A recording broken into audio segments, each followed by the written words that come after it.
नमस्कार दोस्तों, मेरा नाम है प्रतिभा और आप देख रहे हैं मेरा चैनल योगिनी प्रतिभा। और आज हम बात करेंगे कुंडलिनी जागरण की।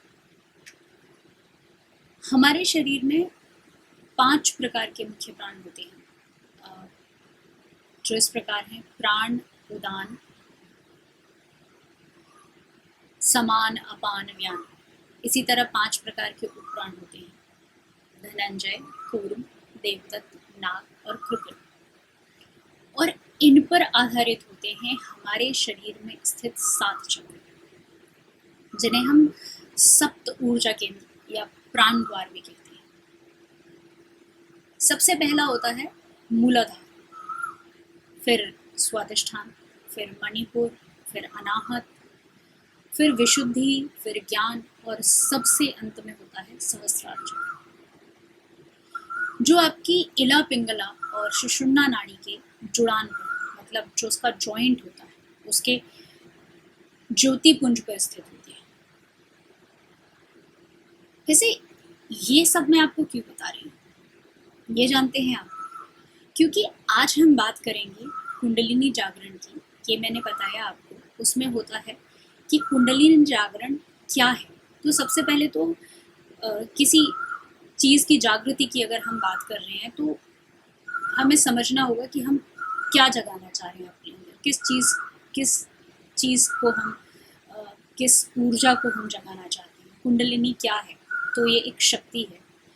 सब लोग कुंडलिनी जागरण की बात करते हैं, लेकिन आप जानते हैं कि कुंडलिनी होता क्या है? आपके मूलाधार चक्र में असीम शक्ति होती है, क्योंकि मूलाधार चक्र जो है वो आपके ऊर्जा चक्रों का प्रथम ऊर्जा चक्र है, जहाँ से आपके ऊर्जा चक्रों का शुरुआत होती है, जहाँ से आपके ऊर्जा चक्रों का, ऊर्जा केंद्रों का जो स्टार्टिंग होती है वो मूलाधार चक्र से होती है। तो आपके मूलाधार चक्र में असीम शक्ति होती है, और इस असीम दिव्य शक्ति को वैदिक मंत्रों में ब्रह्म वर्चस्व शक्ति कहते हैं या ब्रह्म वर्चस्व कहते हैं। इसी को आधुनिक तंत्र ग्रंथों में कुंडलिनी शक्ति कहा गया है। लेकिन यह शक्ति होती क्या है, कैसी होती है, काम कैसे करती है, हम इसको सेव कैसे कर सकते हैं और फिर इसको यूज कैसे कर सकते हैं, क्यों जरूरी है कुंडलिनी जागरण, और कैसे कर सकते हैं हम कुंडलिनी जागरण। ऐसे बहुत सारे क्वेश्चंस हैं आपके पास, और इस वीडियो में मैं आपके सभी सवालों के जवाब देने का प्रयास करूँगी, कोशिश करूँगी कि मैं आपकी सारे जो क्वेश्चंस हैं उनको रिजॉल्व कर पाऊँ। आपको पता है कि आपके मूलाधार चक्र में जो दिव्य शक्ति होती है उसको ब्रह्म वर्चस्व कहते हैं, और उसी को कुंडलिनी शक्ति भी कहते हैं। तो अब पॉइंट ये है कि ये कुंडलिनी है क्या। आप लोगों ने जब भी कुंडलिनी शक्ति या कुंडलिनी जागरण का फोटो देखा होगा तो उसमें इंसान के शरीर में एक सर्प, एक सांप, नाग दिखाई देता है। वहाँ पे वो इसलिए होता है क्योंकि तंत्र ग्रंथों में कुंडलिनी को, मतलब ब्रह्म वर्चस्व शक्ति को, नाग जैसा माना गया है। और ऐसा इसलिए है क्योंकि जहर जो होता है वो नाग के पूरे शरीर में नहीं बल्कि उसकी पूंछ में होता है, लेकिन जो विष ग्रंथियां होती हैं, जो उसकी नसें होती हैं, वो उसके पूरे शरीर में होती हैं और उसके जबड़ों में और उसकी आंखों में जुड़ी होती हैं। तो जैसे ही कभी किसी सांप को, किसी नाग को इस चीज़ का भान होता है, ये रियलाइज़ होता है कि उसको कोई फियर है, कोई प्रॉब्लम है, कोई डर है, कोई है, जब वो ये जानता है कि कोई उस पर अटैक करने वाला है तो वो अलर्ट हो जाता है, और उसकी जो विष ग्रंथियाँ हैं वो इतनी स्पीड से एक्टिव हो जाती हैं कि उसकी पूंछ से वो जो जहर होता है वो उसके जबड़ों तक चला जाता है। तो बिल्कुल वैसे ही हमारे शरीर में भी होता है। हमारे शरीर में भी सप्त ऊर्जा केंद्रों की गिनती नीचे से ऊपर की ओर होती है, और ये बिल्कुल ऐसे ही काम भी करती है। इसीलिए मैंने कहा कि सबसे महत्वपूर्ण होता है आपका मूलाधार चक्र। मतलब नीचे से ऊपर की ओर जब आप जाएंगे तो सबसे इम्पोर्टेंट बात यह है कि हम इस एनर्जी को सेव कैसे कर सकते हैं और यूज़ कैसे कर सकते हैं, तो उसके लिए कुछ नियम बनाए गए हैं, कुछ डूज एंड डोंट्स और कुछ योग प्राणायाम जो होता है वो एक जो अभ्यास है वो इसीलिए बताया जाता है। तो जब भी हम योग की बात करते हैं तो लोगों को सिर्फ लगता है कि हम योगा पोस्चर्स की बात कर रहे हैं, योगा पोजेस की बात कर रहे हैं, योग के आसनास की बात कर रहे हैं। लेकिन योग का जो आधार है, जो बेस है, वो है हमारा ब्रीदिंग सिस्टम, क्योंकि योग जीवन है और जीवन का जो आधार है वो है श्वास। मतलब जीवन होना, आपकी लाइफ होना जो एग्जिस्ट करती है वो एक योग है और वो बेस होता है आपकी ब्रीदिंग सिस्टम पर, आपकी श्वास पर। तो मतलब जब तक आपकी श्वास ठीक से चल रही है तब तक आप जीवित हो।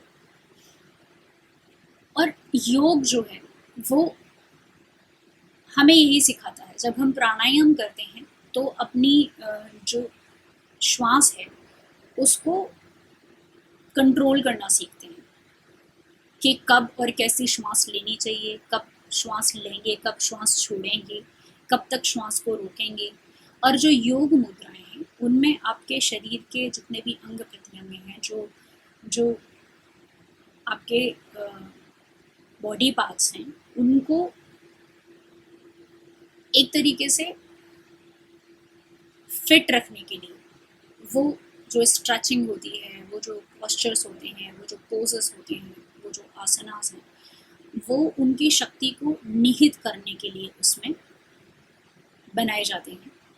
और जैसा मैंने अपने पिछले वीडियो में बताया था आपको कि योग की जो शुरुआत है वो योग को मतलब भगवान शिव ने लाया था पृथ्वी पर।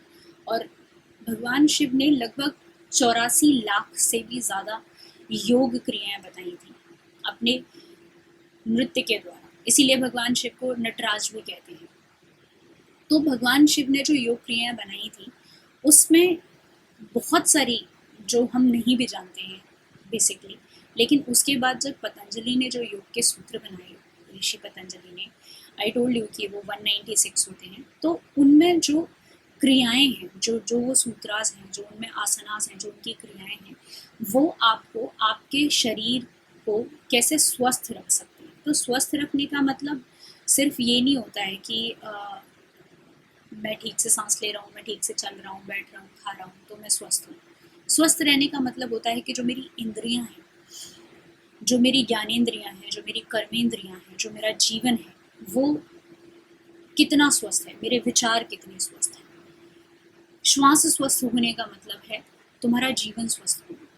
तुम्हें पता है कि तुम्हें कैसे श्वास लेनी है, क्योंकि जीवन जो है तुम्हारा वो इस पर आधारित है। तो कुंडलिनी जो है वो तुम्हारे मूलाधार चक्र से लेकर सहस्त्रार चक्र तक की जो ऊर्जा केंद्र है उनके जागरण की जो क्रिया है, जो ब्रह्म वर्चस्व है, वो कुंडलिनी है।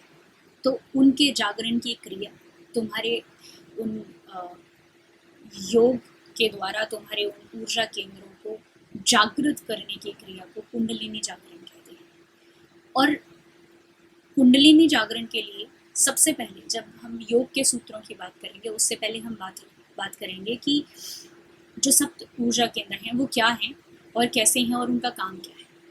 तो इसी वीडियो के जो इसका एक लिंक्ड वीडियो मैं बनाऊंगी, इसके नेक्स्ट जो वीडियो है इसका पार्ट है, उसमें मैं आपको बताऊंगी सप्त ऊर्जा केंद्रों के बारे में और उसके बाद यौगिक क्रियाओं के बारे में और उसके बाद कैसे उनको जागृत किया जाता है, कैसे तुम्हारे सप्त ऊर्जा केंद्रों को यौगिक क्रियाओं के द्वारा जागृत कर सकते हैं।